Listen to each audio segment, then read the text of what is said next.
बिस्मिल्लाहिर्रहमानिर्रहीम। अस्सलामुअलैकुम।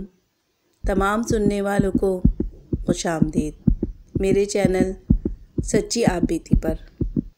तो जिन दोस्तों ने अभी तक मेरे चैनल सच्ची आप बीती को सब्सक्राइब नहीं किया वो इसे सब्सक्राइब करें और बेल के बटन को प्रेस करें ताकि आपको मिलती रहे तमाम अपडेट।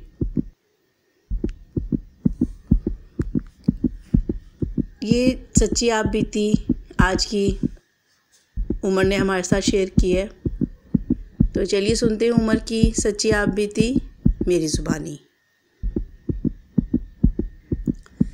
ये 1994 की बात है, जब कराची के हालात काफ़ी ख़राब थे। बहुत लड़ाई झगड़े, फसाद, जलाओ घेराव, और उस ज़माने में बोरीबंद लाशें बहुत मिलती थी। बहुत ज़्यादा हालात ख़राब थे कराची के। उस टाइम मैं 8 या 9 साल का था और हमारी रिहाइश गुलबहार नंबर 1 जो कि नया गोलीमार भी कहलाती है, वहाँ पर थी। मैं अपने भाई के साथ खज्जी ग्राउंड के पास एक स्कूल था। खज्जी ग्राउंड आपको मालूम है कि बड़ा फेमस जगह है और मेरे सुनने वालों में से काफ़ी लोगों को उस जगह के बारे में मालूम होगा, क्योंकि वहाँ से अक्सर ये कि कटी हुई, जली हुई, तशद्दुद ज़दा लाशें मिला करती थी। और हमारा स्कूल भी वहीं पे करीबी था, पीला स्कूल।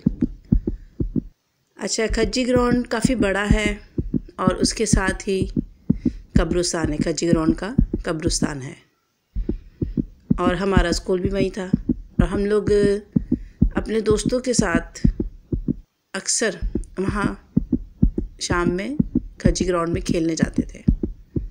स्कूल से आके, मदरसे से, ट्यूशन से फ़ारिग होके, और हम 4-8 दोस्त मिलकर वहाँ जाकर कभी फ़ुटबॉल, कभी क्रिकेट, कभी पतंग उड़ाते थे। और इस तरह के हम लोग गेम मतलब वहाँ जाके खेलते थे। और हमारी मतलब घर वालों की तरफ से ये होता था कि आप लोग मगरिब से पहले घर आ जाइएगा। और हालात भी काफ़ी ख़राब थे। वैसे तो अम्मी बहुत मना करती थी मतलब दूर जाने से, क्योंकि वो हमारे घर से थोड़ा सा दूर था, लेकिन बड़ा ग्राउंड था। और फिर ये कि हम बच्चे मिल के जाते थे और हम लोग ये कि मगरिब से पहले अक्सर आ जाते थे। लेकिन कभी लेट भी हो जाता था, मतलब खेल में पता नहीं चलता था, मगरिब हो जाती थी। एक दिन इसी तरह हम लोग दोस्तों ने फ़ुटबॉल का मैच रखा और हम जब दोस्त अपने सब वहाँ खेल रहे थे तो एक दोस्त ने फ़ुटबॉल को किक लगाई तो वो कब्रिस्तान में जाके गिरा। अब सब डर रहे थे कि कब्रिस्तान में कौन जाएगा। तो कोई कहता है कि मैं नहीं जा रहा, वो कहता है यार मुझे डर लगता है। तो डिसाइड हुआ कि उमर तुम जाओगे। और मैं वैसे बहुत निडर भी हूँ, मुझे इतना डर नहीं लगता इन चीज़ों से। मैंने कहा ठीक है, मैं चला जाऊँगा। अच्छा, खज्जी ग्राउंड में आपको पता है कि वो जो सीढ़ियाँ सी बनी होती हैं जिस पे लोग बैठ के मैच देखते हैं, तो उस तरह की वो सीढ़ियाँ बनी हुई हैं और वो उसकी सीढ़ियाँ जाके मतलब कब्रिस्तान से मतलब मिल जाती हैं, कब्रिस्तान की दीवार के साथ मिलती हैं। मैं वो क्रॉस करके कब्रिस्तान में गया और बॉल मतलब फ़ुटबॉल ढूंढने लगा। मुझे फ़ुटबॉल नज़र नहीं आई। फिर मैं थोड़ा सा आगे गया जहाँ पर के पुरानी कब्रें थीं, तो मुझे फ़ुटबॉल वहाँ पड़ी हुई नज़र आई और मैंने उसको उठाया और आके हम लोगों ने दोबारा अपना गेम शुरू कर दिया। इस तरह हम लोग खेल कर मतलब घर आ गए। अच्छा, फिर कुछ दिनों के बाद हम लोगों ने अपना क्रिकेट का मैच रखा और मैं और मेरा भाई हम दोनों ही जाते थे, क्योंकि हम दोनों ट्विंस भी हैं और दोनों एक ही क्लास में थे और हम सब काम एक साथ करते हैं हम दोनों भाई, मतलब हम दोनों अच्छे दोस्त भी हैं। अच्छा, मैं और मेरा भाई हम लोग अपने दोस्तों के साथ गए, हमने क्रिकेट का मैच रखा और इसी तरह हम लोग खेल रहे थे तो मगरिब हो गई। मगरिब का टाइम था, हमने कहा भाई गेम अपना जल्दी से ख़त्म करो और फिर बस जल्दी जल्दी घर चलते हैं। अच्छा, हम खेल रहे थे कि हमारी जो बॉल थी वो कब्रिस्तान में गिर गई और फिर मैंने कहा चलो यार मैं लेकर आता हूँ, तुम सब तो बहुत डरपोक हो। और मैंने दीवार फलांगी है कब्रिस्तान की और मैं कब्रिस्तान में गया हूँ और बॉल ढूंढने लगा। और बॉल मैंने ढूंढी तो कुछ अंधेरा भी था तो मुझे इतना नज़र नहीं आया, तो मैं फिर भी माचिस जला के उसको ढूंढने लगा। तो मैंने देखा कि एक कब्र के पास 2 लड़के बैठे हुए, मतलब वो भी छोटी उम्र के थे बच्चे, कोई 6-8 साल के होंगे, और वो दोनों बैठे हमारी बॉल के साथ खेल रहे। मैंने उनको आवाज़ दी कि यार हमारी बॉल दे दो, ये हमारी बॉल है। उन दोनों ने मुझे इग्नोर किया, जैसे कि वो मेरी आवाज़ नहीं सुन रहे। और मैं उनको ज़ोर ज़ोर से आवाज़ें दे रहा हूँ कि भाई मेरी बॉल दे दो, देर हो रही है, हमें घर जाना है। लेकिन उन्होंने मेरी बात नहीं सुनी और मैं अपने दोस्तों को बुला रहा हूँ कि यार ये देखो, ये बॉल नहीं दे रहे, इनसे कहो हमारी बॉल दें। तो फिर मैंने अपने दोस्तों को बुलाया तो उसमें से एक दोस्त आया, उसने कहा यार कहाँ है बॉल, इतनी देर हो गई है, हमने घर भी जाना है, जल्दी करो। तो मैंने कहा कि वो देखो यार, वो दोनों लड़के खेल रहे हैं हमारी बॉल से और बॉल नहीं दे रहे, मैं उनको आवाज़ें भी दे रहा हूँ तो वो कुछ ऐसे लग रहा है जैसे कि वो सुनते ही नहीं हैं, बह रहे हैं, मेरी बात नहीं सुन रहे। तो वो कह रहा है कहाँ पे? मैंने कहा वो देखो सामने। तो उसने भी आवाज़ दी, ओ भाई हमारी बॉल दे दो, हमने घर जाना है।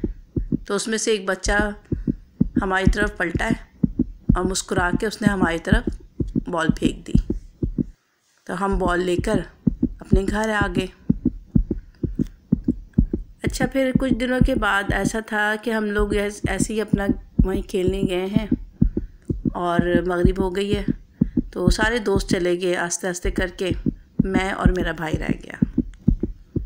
अब मैं भी अपने भाई से कह रहा हूँ यार चलो टाइम हो रहा है काफ़ी, घर चलते हैं। अच्छा, अभी हम लोग सीढ़ियों से उतर रहे थे ग्राउंड की, तो मैंने देखा कि वही दोनों लड़के, वही दोनों बच्चे, वो एक बॉल के साथ खेल रहे हैं और हंस रहे, खूब कह के लगा रहे हैं। मैंने अपने भाई से कहा कि यार ये वही 2 लड़के हैं जो ये उस दिन मुझे नज़र आए थे कब्रिस्तान में, और ये मैं इनको आवाज़ें दे रहा था, उन्होंने मेरी आवाज़ें नहीं सुनी। उसने कहा चलो आज हम इनके साथ खेलते हैं थोड़ी देर, और फिर हम दोनों उनके पास चले गए। तो मैंने कहा आप लोग हमें खिलाएंगे अपने साथ, हम भी आपके साथ खेलना चाहते हैं। उन्होंने हमारी तरफ देखा है और मुस्कुराए, लेकिन दोनों अपने खेल में मगन रहे। भाई ने कहा यार हमें खिला लो, हमने भी तुम्हारे साथ खेलना है। अभी हम इनके साथ ये बातें ही कर रहे थे कि हमारे देखते ही देखते वो बच्चे लंबे होना शुरू हो गए। इतने लंबे हो गए कि उनका कद बहुत ऊपर तक, और हमने उनको सर उठा के ऊपर देखा कि वो दोनों हंस रहे हैं और उसी तरह बॉल के साथ खेल रहे हैं और उनके कद लंबे। ये देख के मेरी और मेरे भाई की सीटी गुम हो गई। मैंने अपने भाई का हाथ पकड़ा और हम दोनों वहाँ से भागे, और फिर हम लोग काँपते काँपते अपने घर पहुँचे। फिर मैंने भाई से कहा कि भाई इस चीज़ का ज़िक्र अम्मी से नहीं करना, नहीं तो अम्मी हमारी पिटाई करेंगी। और फिर हम लोग कुछ दिन अपने दोस्तों के साथ खेलने ग्राउंड नहीं गए, डर की वजह से, क्योंकि हम लोग बहुत डर गए थे। फिर काफ़ी दिनों बाद मेरे भाई ने कहा कि भाई चलो यार बोर हो रहे हैं घर में, चलो चलते हैं अपने दोस्तों के साथ खेल कर आते हैं। और फिर हम लोग ग्राउंड चले गए तो हमारे दोस्त बैट बॉल खेल रहे थे और हमें देख के उन्होंने हमें नहीं खिलाया अपने साथ। कह रहे हम तुम्हें नहीं खिलाएंगे, पहले हमारी बॉल वापस करो। हमने कहा कौन सी बॉल? उसने कहा जो कल तुमने कब्रिस्तान में फेंकी थी वो बॉल दो। मैंने कहा भाई मैं तो कल आया नहीं। कह रहे रोज़ तो तुम हमारे साथ खेल रहे हो और कल तो तुम दोनों भाइयों ने इतनी बदतमीज़ी की, हमारी बॉल तुम लोगों ने कब्रिस्तान में फेंकी और जब हमने कहा कि लेकर आओ और तुम लोग नहीं लाए, और जब तुम लोगों को इतना बोला और तुम दोनों चले गए उसके बाद वापस नहीं आए और हम लोग इतना इंतज़ार करते रहे कि तुम लोग बॉल लेकर आओगे, लाओ हमारी बॉल दो, कहाँ है हमारी बॉल? मैंने कहा भाई हम तो इतने दिनों से ग्राउंड ही नहीं आ रहे थे क्योंकि हमारे साथ कोई मसला हो गया था, इस वजह से हम लोग नहीं आ पा रहे थे ग्राउंड। मैंने अपने दोस्त से कहा कि मैं तुम्हें अपना एक राज बताता हूँ यार, हम एक हफ्ते से अपने घर से ही नहीं निकले खेलने के लिए। तुम लोग जिनके साथ खेल रहे थे वो हम नहीं थे। मेरे दोस्त ने कहा ये कैसे हो सकता है? मैंने कहा नहीं यार ऐसी ही बात है।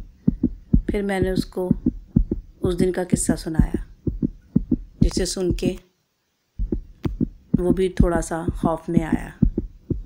उसने कहा कि वाकई ऐसी ही बात है? मैंने कहा हाँ यार ये सच है कि हमने 2 लड़कों को देखा था, कब्रिस्तान में भी और यहाँ ग्राउंड में भी। फिर मेरे दोस्त ने कहा अच्छा यार छोड़ो इन बातों को, चलो खेलते हैं। और फिर हम उनके साथ खेल में लग गए। लेकिन मेरे भाई ने और मैंने उन 2 बच्चों को कब्रिस्तान की दीवार पर बैठे हुए देखा और वो दोनों लड़के हूबहू मेरी और मेरे भाई की शक्ल के थे, जिसको देखकर मैं और मेरा भाई बहुत ज़्यादा खौफ में आए और हम सब गेम छोड़कर अपने घर की तरफ भाग पड़े। मैं और मेरा भाई हम लोगों ने जाकर अपनी अम्मी को सारा किस्सा सुनाया कि हमारे साथ पहले भी ये 2 लड़कों का वाक़या हुआ और आज तो हमने जो उनको देखा है तो अम्मी वो हमारी ही शक्ल के ही हैं, हमारी ही उम्र के बराबर के दोनों लड़के हैं। जिसको सुन के मेरी अम्मी बहुत परेशान हुई और मेरी अम्मी ने कहा कि आइंदा आप लोग उस ग्राउंड में नहीं जाएंगे क्योंकि खज्जी ग्राउंड जो है बहुत ही खौफनाक ग्राउंड है, क्योंकि एक तो इसके साथ कब्रिस्तान लगता है और फिर यहाँ के बहुत से वाक़यात ऐसे हैं कि जो मैं यहाँ नहीं बयान कर सकता। कुछ ऐसी वहाँ के बारे में बातें हैं। फिर उसके बाद हम लोग नहीं वहाँ गए। मेरी अम्मी ने सख्ती से हमारा वहाँ जाने पे पाबंदी लगा दी और अब इस साल को काफ़ी साल गुज़र चुके हैं और आज भी मैं जब उस चीज़ को याद करता हूँ और बड़ा खौफ में आता हूँ और अपने भाई से ज़िक्र करता हूँ तो वो भी कहता है कि मुझे तो बहुत ही खौफ आता है वो बात सोच कर कि यार वो कैसे कौन थे कुछ नहीं पता, अल्लाह जाने वो जिन्नात में से थे या क्या मखलूक थी ये अल्लाह ही जानता है। तो ये था जी उमर का किस्सा। उम्मीद करती हूँ कि आपको पसंद आया होगा। इस चैनल को सब्सक्राइब करें और इस वीडियो को लाइक कीजिए। अपना और अपने प्यारों का बहुत ख्याल रखें। तो चलते हैं आज की अच्छी बात आप लोगों के साथ। दोस्त वो है जो दोस्ती का हक दोस्त की गैर मौजूदगी में अदा करे और गैरों की महफ़िल में इसकी इज़्ज़त की हिफाजत करे। अल्लाह हाफ़िज़, फ़ी अमान अल्लाह।